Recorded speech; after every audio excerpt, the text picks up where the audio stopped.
Hello friends, welcome to the class.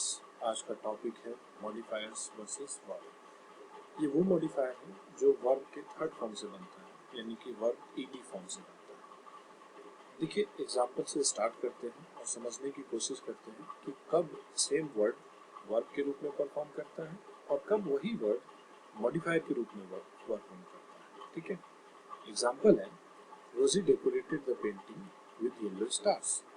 अब इस sentence में जो हाईलाइटेड वर्ड है डेकोरेट, क्या ये वर्ब है? इसके लिए एक क्वेश्चन करते हैं, डज रोजी डेकोरेट समथिंग, यानी कि रोजी जो है ये एंटिटी है, क्या इस वर्ब का या वर्ड का डूअर है? यस।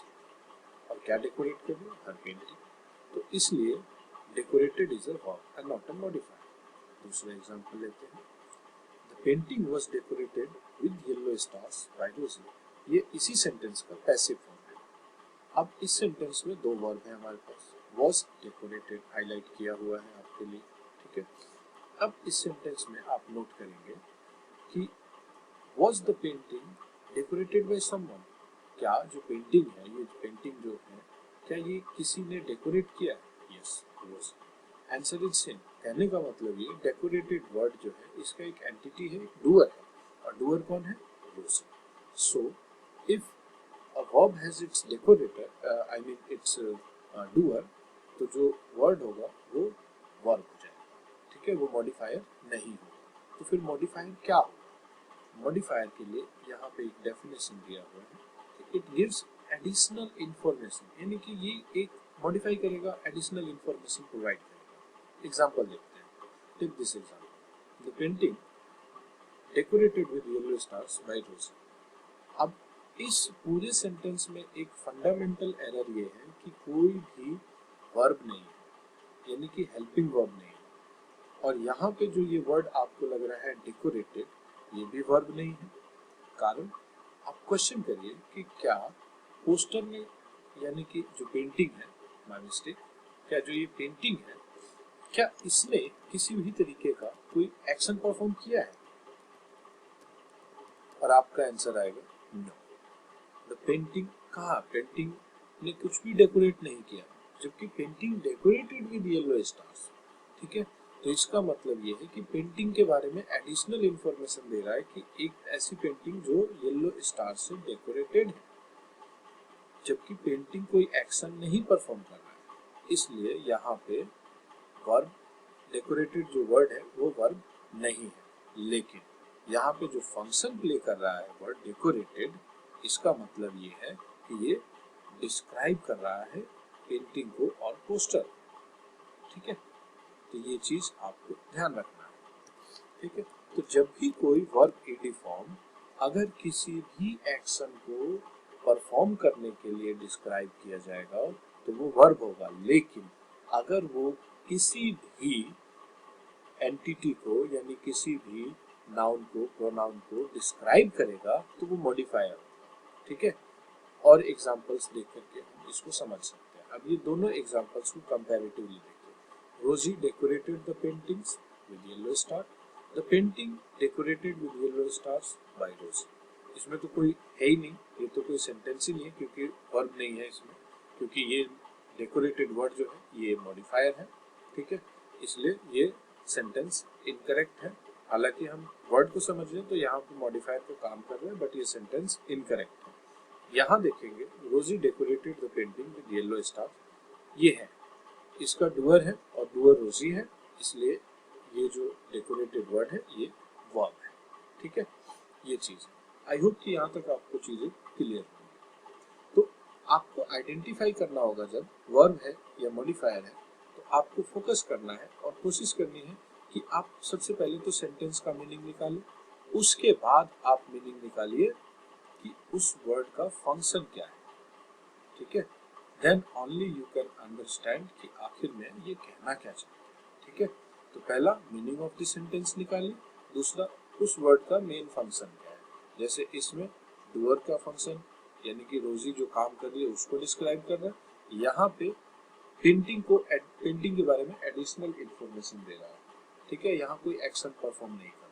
तो नटशल में ये भी कह सकते हैं कि अगर कोई एक्शन परफॉर्म नहीं कर रहा तो मॉडिफायर है, एक्शन परफॉर्म करने को एक्सप्रेस किया जा रहा है तो वर्ब है। ठीक है, और एग्जांपल ले लेते हैं। The palace constructed in less then a year. ठीक है, अब यहाँ पे हमें देखना है कि ये जो वर्ड है कंस्ट्रक्टेड, ये क्या रोल प्ले कर रहा है। क्या हम कह सकते हैं कि जो कंस्ट्रक्ट वर्ड है, ठीक है, वो पैलेस ने परफॉर्म किया है?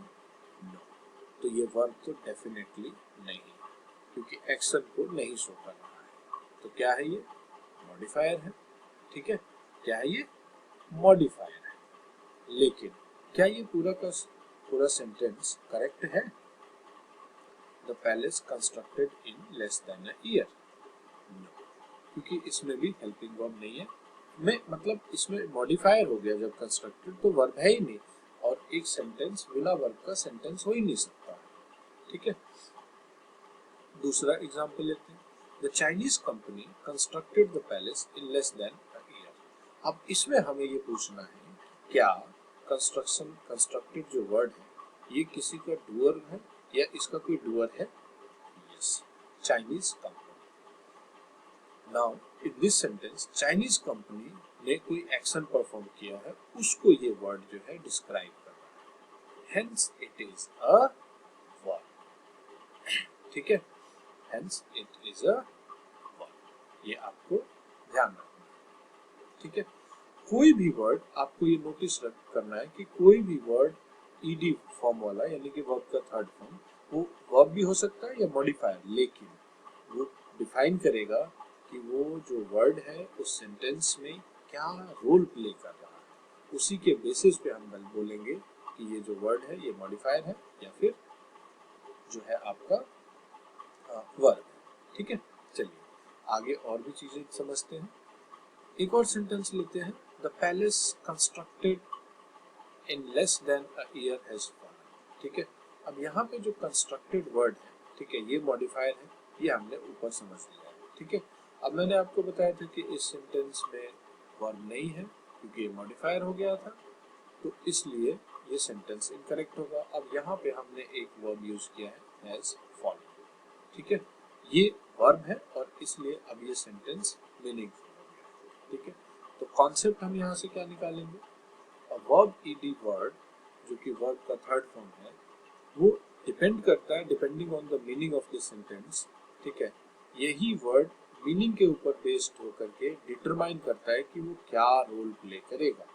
And this can be determined by checking कि इफ द सब्जेक्ट या नाउन या एंटिटी, ठीक है, और उसके बाद आने वाला जो वर्ब ईडी फॉर्म है, ठीक है, क्या उन सब्जेक्ट, नाउन और एंटिटी का डूअर है?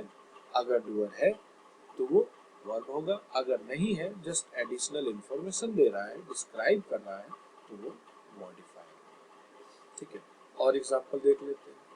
अ person raised on high principles achieve much higher success. मतलब एक पर्सन जिसको बहुत ही बढ़िया से काफी बढ़िया प्रिंसिपल से उसको पाला पोसा गया है, ठीक है, उसकी परवरिश बहुत अच्छी हुई है, ठीक है, तो वो बहुत बड़े सक्सेस को अचीव करता है। ठीक है, अब इस क्वेश्चन में आपको दो चीजें करनी है। You have to try to understand the meaning of the word raised. ठीक है, then also try to understand the meaning of the sentence. आपको मीनिंग द सेंटेंस का जो है आइडेंटिफाई करना है। ठीक है, अब यहाँ पे is a person raise something, क्या पर्सन जो है वो खुद रेज कर रहा है कोई चीज? नहीं, पर्सन को रेज किया जा रहा है एक प्रिंसिपल से। ठीक है, सो इससे हमें क्या पता लगता है कि रेज जो है वो पर्सन को डिस्क्राइब कर रहा है और इसलिए ये मॉडिफायर है। ठीक है, रेज जो है वो कोई एक्शन, पर्सन के एक्शन को डिस्क्राइब नहीं कर रहा है, बल्कि वो पर्सन को ही डिस्क्राइब कर रहा है, इसलिए ये मॉडिफायर होगा। तो इस सेंटेंस में फिर जो है आपका वर्ब क्या है? A person achieves. A person achieves, ये है आपका वर्ब। अ पर्सन अचीव्स, ये वर्ब है आपका। ठीक है, ये चीज आपको आई होप की समझ आ गई होगी। So finally what is the conclusion? The conclusion is when you see a word ED verb, do not presume, इसको कभी भी मान मत लेना आप कि ये वर्ब ही होगा। ठीक है, यही मिस्टेक हो सकती है। स्पॉटिंग एरर, सेंटेंस इंप्रूवमेंट, और बहुत तरीके की चीज़ों के अलावा स्पोकन इंग्लिश में भी आप इन चीज़ों को यूज़ कर सकते हैं, ठीक है। राइटिंग में आप इसको यूज़ कर सकते हैं, ठीक है। तो इन चीज़ों का आपको ध्यान रखना है कि ईडी फॉर्म का जो वर्ब है वो जरूरी नहीं है कि मेन मेन वर्ब या फिर मतलब एक्शन को रिप्रेजेंट करे। अगर वो किसी चीज़ को डिस्क्राइब कर रहा है तो वो मॉडिफायर होगा। इसलिए इंस्टेड आपको try to understand the meaning of the sentence by breaking it into simple sentences. छोटे छोटे फ्रैक्शन फ्रेजेस बना करके आपको समझने की कोशिश करनी है, ठीक है। चलिए, अच्छा, आपको मालूम है कि मॉडिफायर्स जो ईडी फॉर्म वाले वो कैसे बनाए जा सकते हैं? They are generally formed by removing helping verb from a passive voice sentence, ठीक है।